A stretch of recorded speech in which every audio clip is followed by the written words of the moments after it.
Sir आज बाजार के अंदर में निफ्टी की बात कर रहा हूँ शुरुआत में, किस तरीके से देख रहे हैं? एक अच्छी तेजी हमने पिछले कुछ समय के अंदर में दिखाई थी, बढ़िया रनअप दिया था, ऑलमोस्ट हम उस लेवल पे थे जहां लग रहा था कि बस अब रिकॉर्ड, फिर नया रिकॉर्ड बनेंगे और सारी चीजें, लेकिन फिर वहां से कुछ रिट्रेसमेंट आया। उसको कैसे देख रहे हैं? कितना चिंता, क्या परेशानी, क्या आगे का रास्ता, क्या व्यू बनता है सर निफ्टी पे?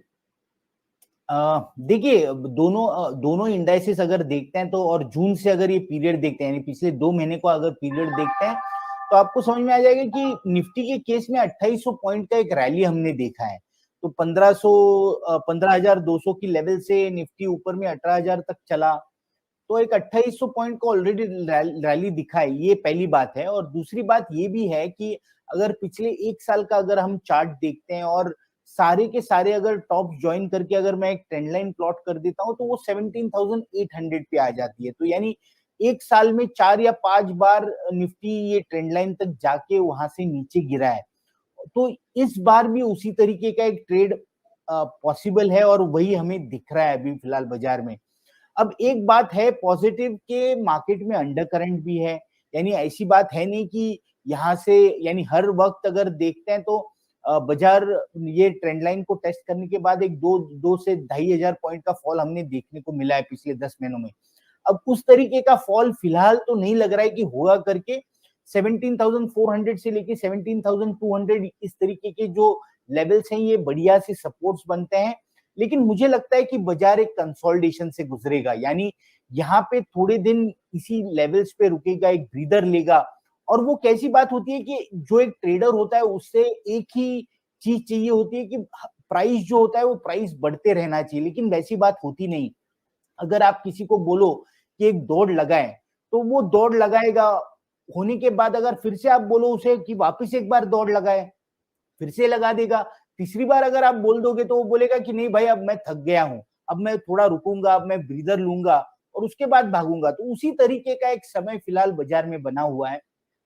और ये जो ब्रीदर होता है, ये कंसोलिडेशन होता है, ये बाजार के लिए अच्छा होता है, ये खराब वाली बात है नहीं, क्योंकि बाजार को स्ट्रेंथ रीगेन करने में चांस मिलता है, और आगे का जो एक अच्छा खासा मूव है वो बनने के लिए इस ब्रीदर से आसानी होती है बाजार के लिए।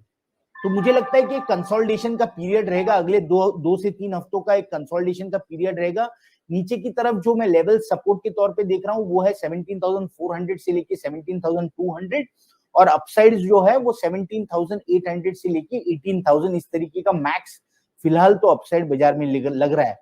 एक इंपॉर्टेंट सी चीज जो सारे दर्शकों ने ध्यान में रखनी है, ये है कि जो ये कंसोलिडेशन का जो पीरियड होता है, उस समय पे आपको बुलिश डेज भी देखने को मिलने वाले हैं और बेरिश डेज भी देखने को मिलने वाले हैं। तो एक दिन अगर बाजार 100 पॉइंट ऊपर चलता है, तो इसका मतलब ये नहीं कि आप इमीडिएट बुलिश हो जाओ, और एक दिन अगर बाजार 100 पॉइंट नीचे आ जाता है, तो इसका मतलब ये नहीं कि आपने सारी सब कुछ बेच देना है। तो ये कंसोलिडेशन का दौर है जिसपे हमने फिलहाल ध्यान में रखना है, और उसी तरीके से एक इंडिसीजन का पीरियड और लो प्रोफाइल थोड़ा सा बना के रखना है। जी ठीक है, तो ये राय है मंदर जी की कि थोड़ा सा सावधानी बना करके रखना है, लो प्रोफाइल बना कर, लो प्रोफाइल मतलब हल्की पोजीशन, यही कह रहे हैं सर? हाँ जी, करेक्ट, हल्की पोजीशन, और जो पोजीशन है उनमें स्ट्रिक्ट स्टॉप लॉस फॉलो करना है। ठीक है, तो डिसिप्लिन बहुत इंपॉर्टेंट हो जाता है और ज्यादा क्रिटिकल हो जाता है। हमेशा इंपॉर्टेंट होता है, लेकिन कभी कभी बाजार में ज्यादा इंपॉर्टेंट भी हो जाता है, तो वो वाली भी चीजें हम समझते चल रहे हैं।